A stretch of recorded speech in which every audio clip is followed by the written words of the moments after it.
على فكرة في ناس بتقول لي ان المايك ده صوته وحش، وانه ما بيسجلش كويس. بس عارف هسجل بيه برضه، والله لا اسجل بيه، هفضل اشيل ابو الو الو.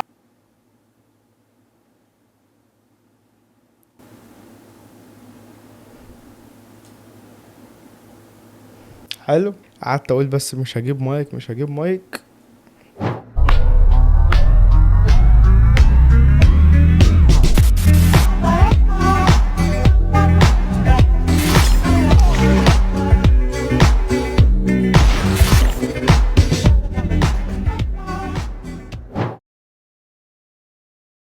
السلام عليكم ورحمة الله وبركاته. انت عامل ايه؟ انا كويس، وانت ان شاء الله كمان كويس. في الفيديو ده وفي هذه الليالي الباردة انا جاي اكلمك عن ايه؟ انا جاي اكلمك عن بقى ايه؟ الديتنج. ايوه الديتنج بقى، والارتباط والكراش بقى، والبوي فريند والجيرل فريند والكلام يعني اللي طالع. انا جاي ايه؟ جايين نشوف بقى ايه الكلام على ايه يعني. انا جاي اكلمك على الموضوع ده من الناحية السيكولوجية اولا، والمنطقية ثانيا، وممكن ممكن يعني البيولوجية لو عرفت اتكلم في الحاجات. بس انا مش جاي اكلمك من الناحية الدينية، لاننا كلنا عارفين الدين بيقول ايه في الموضوع ده، وكلنا سمعنا رأي الدين في الموضوع ده ايه. تمام، فانا جاي اقول لك على ايه تأثير الموضوع ده عليه اصلا. يعني خدت بالك انت من الشغل ده؟ رمضان بقى وزينة وبتاع، محدش خد باله ها؟ المهم خلينا نبتدي الناحية السيكولوجية. طيب معروف ان الحاجة توافرها بيقلل من قيمتها، معروفة يعني. اذا زاد العرض وقل الطلب قلت القيمة. تمام، فمبدئيا كده لما انت، على فكرة في ناس هتقول ان انا بقى صغير وبتاع الكلام ده، والله بشوقك يعني. انت مش عايز تسمع ما تسمعش يعني، اطلع من الفيديو يا اسطى، اطلع من الفيديو. واخد بالك يعني؟ انت ممكن تطلع من الفيديو عادي لو انت شايف ان انا صغير يعني ومش مؤهل ان انا اتكلم في الحاجات دي. انا طالع بتكلم يا عم، اللي عايز يسمعني يسمعني، واللي مش عايز ما يسمعنيش.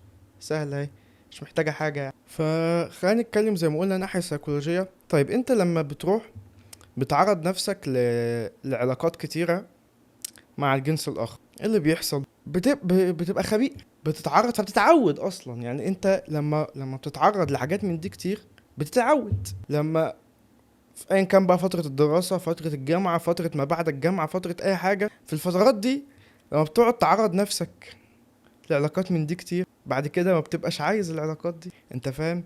فبعد كده بتلاقي عندك ان انت ما بقاش عندك مثلا رغبة في الجواز. ما انت خلاص بقى، ما انت كل الاكتيفيتيز اللي بيعملوها الناس المتجوزين انت خلصتها اصلا. انت فاهم؟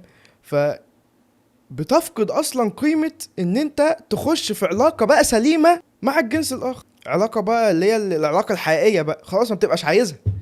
نقطة تانية من الناحية السيكولوجية، انت لما اللي بيخليك انت مثلا واحد صاحبك علاقتكوا كأصدقاء تستمر 3 و5 و7 سنين، هي ايه؟ هي ان انتوا الاتنين يعني، معروف الصبيان بيبقوا شبه بعض مهما اختلفوا ومهما اتخانقوا ومهما بتاع، تحس ان هما بتخلص وبتنتهي الحكايه دي، الا ايه في حالات يعني ايه نادره. بس مع اللي لما يكون العلاقه بين ولد وبنت بيبقوا مختلفين، فبتبقى بس العلاقه حلوه في البدايه بس. تمام، كل ما يقضوا فتره اطول مع بعض، كل ما يبتدوا بقى يرصدوا بقى العيوب، ويرصدوا الحاجات المستفزه اللي تخلي اي بني ادم يبعد عن التاني. والحكايه دي بقى بتتطور اللي بعد كده ان هم خلاص يبعدوا، وكل واحد يشوف طريقه، كل واحد يشوف سكته. بعد كده بقى ده يقعد يقول لك انا بعمل موف اون، وانا مش عارف بروح الجيم بعمل ايه. يا عم كله كلام فاضي اصلا، كله كلام. موف اون ايه وبتاع ايه بس؟ موف اون ايه وبتاع ايه؟ فانت طولت الوقت اللي هو بتاع ما قبل الجواز ده، لو انت ناوي فعلا على جواز يعني، فانت طولته قوي، فاديت فرصه ليك وليها ان انتوا تعرفوا تلاقوا العيوب في بعض. المفروض في الطبيعي ان هو ايه؟ ان العلاقه دي ما بتستمرش كتير. تمام، لان بعديها على طول بتخش في ايه؟ في الجواز. بعد الجواز بقى بيبقى حتى لو لقيت عيوب، وحتى لو لقيتوا حاجات، بيبقوا سهل ان انتوا تتغاضوا عنها، لانها بتبقى بعد الجواز خلاص الفاس وقعت في الراس يا معلم. تمام، لكن طول ما انت مدرك ان هو لو اي حاجه حصلت خلاص انا ممكن اخلع، ممكن اسيب الدنيا عادي. ما عشان كده هتخلص، لازم هتوصل عند مرحله على قد ما تطول على قد ما فرصة انتهاء العلاقات دي بتزيد. لكن لما تخش في الفترة الطبيعية، فترة بقى الخطوبة ولا ايا كان الفترة اللي هي فترة التعارف اللي قبل الجواز العادية، بعد كده بتتجوزوا، وبعد كده خلاص بقى الحياة بتمشي اصلا. وده رأيي في الحكاية دي. ممكن يختلف ممكن يتفق، زي ما قلت لك ليك الحرية ان انت تطلع من الفيديو. نيجي بقى والاخر حاجة، اخر نقطة هقولها، انه الطريقة الرائجة اللي انا بشوفها يعني اللي بتسير بقى العلاقات دي، بتستهلك كتير قوي من المجهود، وبتستهلك كتير قوي من الطاقة، وبتستهلك وكتير قوي من الناس اللي بتخش في العلاقات دي بتبقى في سن صغيرة. فانت الطاقة دي يعني انت بتبقى في المرحلة دي بتبقى عندك اكبر قدر من الطاقة. يعني المفروض الواحد في السن ده بيبقى عنده، عارف انت اللي هو زي بوست، زي نايترو كده بيحركه. المفروض ان انت تستغل ده وبسرعة تجرب كل حاجة، تجرب كل حاجة، وتروح بقى تتكلم مع الناس، وتشتغل على نفسك، وتشتغل هنا وتشتغل هنا وتشتغل هنا، تكون بقى خبرات بقى. المفروض بقى تستغل الدفعة دي عشان توديك لأبعد نقطة ممكنة، لأن بعد كده الدفعة دي بتروح. فأنت في الفترة دي أنت المفروض تطور، تزق في نفسك، تستثمر في نفسك أنت بقى، أنت الأنا تستثمر فيها، عشان قدام الاستثمار ده هيبقى زي يعني هتبقى انت غشقت السهم في المكان بالظبط. لان مهما حاولت تستثمر قدام، بعد ما تتخطى الفئة العمرية دي، مش هتبقى بنفس الطاقة ولا بنفس الانتاجية زي بتاعت الفترة دي. فانت بقى بتعمل ايه بقى يا اسطى بقى؟ يعني انت سايب كل ده، وسايب الفترة دي، وسايب كل ده، وراح تخش لي في علاقة وديت وموف اون. يا عم انت بتعمل ايه يا عم؟ انت بتعمل ايه والله؟ انت عارف المشكله ان انا في زمان من حوالي سنتين كده ولا سنه ولا حاجه، كنت متفق مع الفكره دي، وكانت عادي بالنسبه لي، عشان ما ابقاش ملاك يعني، عشان ما بقولش ان انا يعني اللي نازل من السما.